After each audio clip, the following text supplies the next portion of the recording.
ನಮಸ್ಕಾರ ಸ್ನೇಹಿತರೆ, ನಾನು ನಿಮ್ಮ ಮಿಸ್ಟರ್ ರವಿಚಂದ್ರ. ನಾನು ಇವತ್ತು ಬೆಂಗಳೂರಿನ ಪ್ರಸಿದ್ಧ ಸ್ಥಳವಾದ ವಿಧಾನಸೌಧದ ಮುಂದೆ ಇದ್ದೇನೆ. ಇದರಲ್ಲಿ ಮುಖ್ಯಮಂತ್ರಿ ಹಾಗೂ ಉಪಮುಖ್ಯಮಂತ್ರಿಗಳ ಕಚೇರಿಗಳಿವೆ.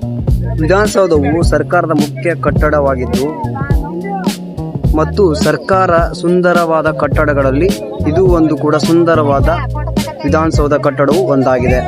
ಮುಖ್ಯಮಂತ್ರಿ ಹಾಗೂ ಉಪಮುಖ್ಯಮಂತ್ರಿಗಳ ಕಚೇರಿಗಳನ್ನು ಹೊಂದಿದೆ. ಇದು 4 ಮಹಡಿಗಳನ್ನು ಹೊಂದಿದ ಮಹಾ ಕಟ್ಟಡವಾಗಿದೆ. ಈ ಕಟ್ಟಡವನ್ನು ಗ್ರಾನೈಟ್ ಕಲ್ಲಿನಿಂದ ಮಾಡಲಾಗಿದೆ. ಓನ್ಲಿ ಗ್ರಾನೈಟ್ ಕಲ್ಲನ್ನು ಬಳಸಿ ಇದನ್ನ ಕೆತ್ತನೆ ಕಟ್ಟಡವನ್ನು ಮಾಡಲಾಗಿದೆ. ಈ ಕಟ್ಟಡದ ಮೇಲೆ government work is god work ಎಂದು ಬರೆಯಲಾಗಿದೆ. ಅಂದರೆ ಸರ್ಕಾರದ ಕೆಲಸ ದೇವರ ಕೆಲಸ ಎಂದು ಬರೆಯಲಾಗಿದೆ. ಇದರಲ್ಲಿ ವಿಧಾನಸಭೆ ಮತ್ತು ವಿಧಾನ ಪರಿಷತ್ ಸಭೆಗಳು ಕೂಡ ನಡೆಯುತ್ತವೆ. ಇದರಲ್ಲಿ ಮುಖ್ಯಮಂತ್ರಿ ಹಾಗೂ ಉಪಮುಖ್ಯಮಂತ್ರಿ ಕಚೇರಿಗಳು ಇವೆ. ಫೋಟೋಗ್ರಾಫಿ ಮಾಡಲು ಮತ್ತೆ ವಿಡಿಯೋ ತೆಗೆದುಕೊಳ್ಳಲು ತುಂಬ ಜನ ನೋಡಲು ಸಂಡೇ ಸಾಟರ್ಡೆ ರಜೆ ದಿನಗಳಲ್ಲಿ ತುಂಬ ಜನರು ಬರುತ್ತಾರೆ. ನೀವು ಬೆಂಗಳೂರಿಗೆ ಬಂದರೆ ಇದನ್ನು ಮಿಸ್ ಮಾಡದೆ ನೋಡಿ, ಯಾಕಂದರೆ ಇದು ಪ್ರಸಿದ್ಧ ಸ್ಥಳವಾಗಿದೆ.